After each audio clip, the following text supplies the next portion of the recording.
বর্তমান সময়টা ভালো যাচ্ছে না রোহিত শর্মার। অস্ট্রেলিয়ার বিপক্ষে সিডনি টেস্টের একাদশে জায়গা হয়নি রোহিতের। তাকে খেলানোর জন্য বোর্ডের অনুরোধও মানেননি হেড কোচ গৌতম গম্ভীর। ইতিমধ্যে ভারতীয় গণমাধ্যমে গুঞ্জন উঠেছে আন্তর্জাতিক ক্রিকেট থেকেই অবসরে যাচ্ছেন রোহিত শর্মা। আসলে ঘটনা সত্য হতে চলছে।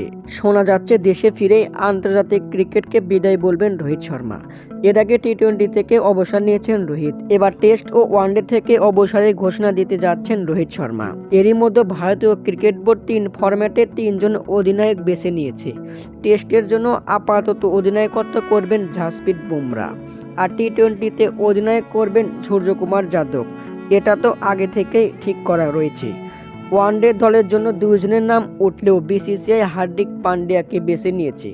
সবকিছু ঠিক থাকলে আসন্ন চ্যাম্পিয়ন ট্রফিতে হার্দিক পান্ডিয়াকে ওয়ানডে দলের অধিনায়ক হিসাবে দেখা যাবে। তবে রোহিতকে একটা সুযোগ দিয়েছে বিসিসিআই।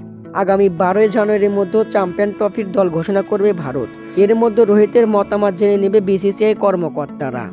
রোহিত যদি খেলতে চান তাহলে তাকে স্কোয়াডে রেখে দল ঘোষণা করবে ভারত। বিডি নিউজ, হৃদয় হাসান।